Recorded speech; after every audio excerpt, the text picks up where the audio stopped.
Guys welcome back to my new video. তো guys আজকে আমি একটা নতুন আবার ভিডিও নিয়ে চলে এসেছি। তো গাইস আজকে আমি দেখাবো তোমাদের ভিডিওতে ঠিক আছে আমার এই ট্যাঙ্কে দুটো পিকক বাস আছে, তাদের সম্বন্ধে আমি কিছু বলতে চাই। তারা কি ফিডিং নেয়, তাদের আমি কীরকম বয়সে এনেছি, কীরকম সাইজ এনেছি, তোমরা কীরকম সাইজের পিকক বাস আনবে, কীরকম কী কী পিকক বাস আছে আমার এই ট্যাঙ্কের মধ্যে, আর আমি কী কী পিকক বাস ভবিষ্যতে আনবো। তো গাইস চলো সেটা নিয়ে আজকে ভিডিওটা দেখাবো। তো গাইস যদি ভিডিওটা চ্যানেলে কেউ নতুন হয়ে থাকে তাহলে প্লিজ গাইস সাবস্ক্রাইব করে দিও। তাহলে চলো গাইস ভিডিওটা শুরু করা যাক। তো ভাই ফার্স্ট অফ অল আমি বলতে চাই যে আমি যখন এই ট্যাঙ্কটা বানাই তখন আমার কাছে শুধু ছিল অস্কার ছাড়া আমার কাছে কিছুই ছিল না। তো মোটামুটি অনেক ধরনের অস্কারের ভ্যারাইটি আমার কাছে ছিল। তারপর আমি ঠিক করি যে কিছু পিকক বাসের ভ্যারাইটি আমি অ্যাড করব। আর সেই সময় কলকাতায় আমার একটা ফ্রেন্ড আছে, তাকে এই মাছের সূত্রেই পরিচয় তার সাথে আমাদের একটা কলকাতায় ফেসবুকে গ্রুপ আছে, গালিব স্ট্রিট গ্রুপ বলে, আর ফিশ লাভার্স কলকাতা বলে একটা গ্রুপ আছে, মোটামুটি 2-3টা মতন গ্রুপ আছে। সেই গ্রুপে একটা দাদা আছে সংকেতদা বলে। তো সেই সংকেতদার কাছে এই যে অরিনকা পিকক বাসটা দেখছো সেই পিকক বাসটা ছিল। তো সে তখন এই পিকক বাসটা সেল করার জন্য সেল পোস্ট দেয়। তখন পিকক বাসটার সাইজ ছিল আই থিঙ্ক 10 to 11 ইঞ্চ মতো ছিল। এখন পিকক বাসটার সাইজ হয়ে গেছে প্রায় 15 ইঞ্চের কাছাকাছি। মোটামুটি এটা আমার কাছে 1 বছর ধরে রয়েছে। তো তার সাথে আমার কথা হলো যে এই পিকক বাসটার প্রাইস কী আছে না আছে। আমার লাইফে ফার্স্ট টাইম, আর আমি কিন্তু ছোটো পিকক বাস নিইনি, এরকম 10 to 11 ইঞ্চ পিকক বাসই নিয়েছিলাম, অরিনকা পিকক বাস। এটার প্রাইস নিয়েছিল তখন 4,000 টাকা মতো, অনেকটাই কম নিয়েছিল দাদাটা। তো দাদার কাছ থেকে আমি আরও অনেক ফিশ অ্যাড করেছি, তারপরেও দাদার কাছে প্রাইসটা রিজনেবল থাকে। দাদা সেলার না, দাদা একজন হবিস্ট, বাট কিছু কিছু ক্ষেত্রে কিছু কিছু মাছ সেল করে থাকে। তার মধ্যে একটা মাছ আমি দাদার কাছ থেকে নিয়েছিলাম, এই পিকক বাসটা, অরিনকা পিকক বাসটা, যেটা তোমরা এখন ডিসপ্লেতে দেখতে পাচ্ছ। তো এটা কিন্তু আই থিঙ্ক ফিমেল পিকক বাস, কারণ যদি মেল পিকক বাস হতো একটা হেড টাইপের ওঠার সম্ভাবনা থাকতো। তবুও আমি শিওর না এটা মেল না ফিমেল, তবে যতদূর সম্ভব এটা ফিমেলই হতে পারে। এটা হচ্ছে আমার সেকেন্ড পিকক বাস, যেটা আমি মাস 3 আগে অ্যাড করেছি। এটা একটা সেলারের কাছ থেকে আমি নিয়েছি। সেই সেলারের বাড়ি হচ্ছে বিরাটিতে। তোমরা হয়তো কলকাতায় যারা থাকো তারা হয়তো চিনতে পারো, বাবু আলী বলে একজন সেলার আছে, তার থেকে আমি পিকক বাসটা নিয়েছি। আর এটা হচ্ছে সিঙ্গো পিকক বাস। আচ্ছা, এই সিঙ্গু আর এই অরিনকা পিকক বাসের একটা কানেকশান আছে।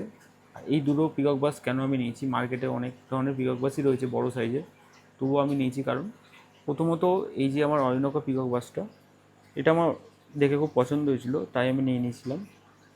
আর এই পিকক বাসটা যে দাদার কাছ থেকে নিয়েছিলাম, সেই দাদার কাছে একটা সিঙ্গু পিকক বাস ছিল, ওটার কালারেশন আরও সুন্দর ছিল। তাই জন্য তখন আমি দাদাটাকে বলেছিলাম যে এই সিঙ্গু পিকক বাস কোথায় পাবো।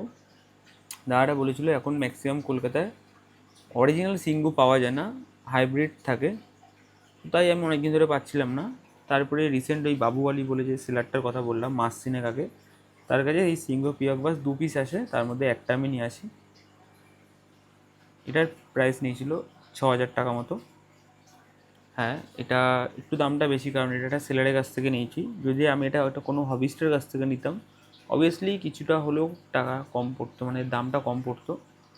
যাই হোক, এটা আমি নিয়েছি। পিকক বাস কিন্তু খুবই পিসফুলি একটা মাছ, ফাইট খুব কম করে, অ্যাগ্রেশন কম। আবার এমনও বলবো না যে অ্যাগ্রেশন নেই, না বললেও চলে, অ্যাগ্রেশন আছে কিন্তু কম। আর আপাতত ট্যাঙ্কে আমার এই দুটো পিকক বাস আছে। ভবিষ্যতে আমি একটা মনোকুলাস পিকক বাস অ্যাড করবো, সেটা মেল মনোকুলাস হতে হবে, সেরকম মেল মনোকুলাস পিকক বাস আমার একটা লাগবে। আমি অনেক সেলারকে বলে রেখেছি, মাঝে পেয়েছিলাম কিন্তু দুর্ভাগ্যবশত আমি সেটা নিতে পারিনি। একজনের কাছে 6টা এসেছিলো, 6টাই সেল হয়ে গেছিলো। আর মনোকুলাস মেল পিকক বাস কীরকম হবে, তার মাথায় একটা হেড থাকবে, আর শিং টাইপের হয়, হেডটা একদম গোল আর দেখার মতন হয়, সেই পিকক বাস আমি একটা অ্যাড করব। আর এতে আমি একটা আমার অ্যাড করার ইচ্ছা আছে ফোগো পিকক বাস। আপাতত আমাদের কলকাতায় ফোগো পিকক বাস আছে, কিন্তু সাইজে খুবই ছোটো, 4-5 ইঞ্চের। বড় ফোগো পিকক বাস একটাও নেই, ওটা কিন্তু খুবই একটা রেয়ার পিকক বাস, দেখতেও খুব সুন্দর হয়। আর এই যে পিকক বাস দুটো আমার কাছে রয়েছে খুব পিসফুলি আমার কাছে রয়েছে, কোনো ঝামেলা অশান্তি সেরকম একটা এরা করে না।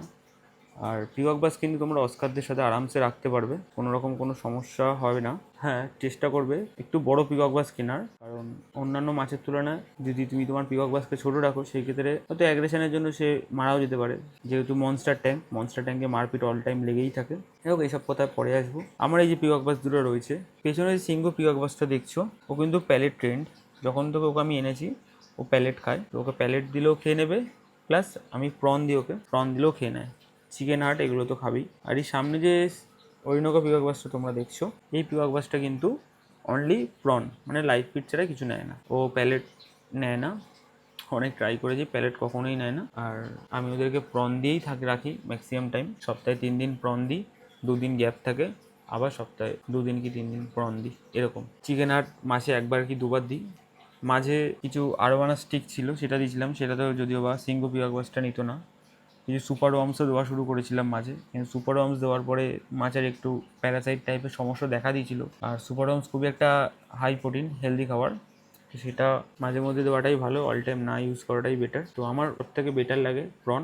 মানে বাজারে যে চিংড়ি তোমরা পাবে, একটু বড় সাইজের চিংড়ি পরিষ্কার দেখে আনবে, এনে তোমরা সেটাকে কেটে পরিষ্কার করে দিয়ে দেবে। বেশ, আমি কিন্তু চিংড়ি খাই, এদের এত সুন্দর গ্রোথটাকে এনেছি, গ্রোথও আছে, কালারও আছে, পুরোটা চিংড়ির ওপর। আর উইকলি ওয়াটার চেঞ্জ মাস্ট। আমাকে ইউটিউবে অনেকেই কমেন্ট করেছিল যে দাদা তোমার পিকক বাসের দাম কত, কত কি দাম নিয়েছে, তোমার পিকক বাসটা কত ইঞ্চ সাইজের। মোটামুটি আমি সবই এই ভিডিওতে তোমাদের বলে দিলাম। এই পিকক বাসটা হচ্ছে এখন 15 ইঞ্চের কাছাকাছি, আর পেছনে যে পিকক বাসটা আছে সিঙ্গুটা, সেটা মোটামুটি 10 ইঞ্চের কাছাকাছি আছে, আমার এই 10 ইঞ্চি ধরাই যায় সাইজ। আর এদেরকে আমি প্রন ফিট করাচ্ছি, আর এর দাম নিয়েছিল বছর খানেক আগে 4,000 টাকা, আর এর দাম নিয়েছিল 6,000 টাকা মতন। তোমরা যদি মার্কেটে এখন এরকম টাইপের সিঙ্গো পিকক বাস নিতে চাও, ওরকম 5 থেকে 6,000 টাকা মতন দাম পড়বে। আর অরিনোকাও যদি এরকম বড় পাও, আই থিঙ্ক অরিনোকাও দাম আরও নিতে পারে, 7,000 থেকে 8,000 টাকা মতন নিতে পারে। কিন্তু আমি এটা একটা হবিস্টের কাছ থেকে নিয়েছিলাম বলে আমার কাছে দাম কম পড়েছিল। এরপরে তো আমি বলেই দিলাম একটা মনোক্লাস মেল মনোকুলাস পিকক বাস অ্যাড করবো, যার হেড আছে, আর তার সাথে একটা পিকক বাস আমি অন্য একটা ট্যাঙ্কে রেখে গ্রো করিয়ে বড় করাবো, দেন আমি অ্যাড করবো।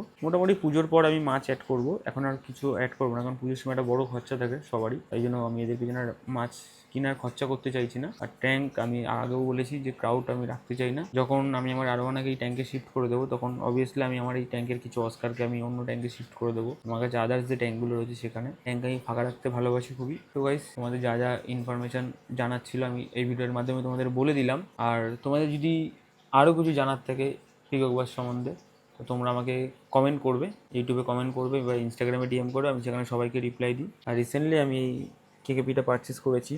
কেকেপিটা তার থেকে পারচেস করেছি যার থেকে আমি এই অরিনোকা পিকক বাসটা নিয়েছিলাম, যে হবিস্টারের কথা বলছি সংকেত দা, তার থেকে আমি কেকেপিটা পারচেস করেছি। তো তোমাদের যদি এরকম কেকেপি দরকার পড়ে ছোটো সাইজের, খুব রিজনেবল প্রাইস আছে, হ্যাবক বেশি না, মার্কেটের থেকে অনেক কম প্রাইস দাদা দেয়। তোমার যদি লাগে তোমরা আমাকে ডিএম করো, আমি তোমাদের দাদার কন্ট্যাক্ট নাম্বার দিয়ে দেবো, তোমরা সেখান থেকে পারচেস করে নিতে পারো। তো গাইস, এই ছিল আজকে আমার ভিডিও। যদি ভিডিওটা গাইস ভালো লাগে তাহলে অবশ্যই লাইক, কমেন্ট, শেয়ার আর সাবস্ক্রাইব করে দিও। আর খুব তাড়াতাড়ি নতুন ভিডিও নিয়ে গাইস ফিরে আসবো। ততদিন সবাই ভালো থেকো, সুস্থ থেকো, টাটা।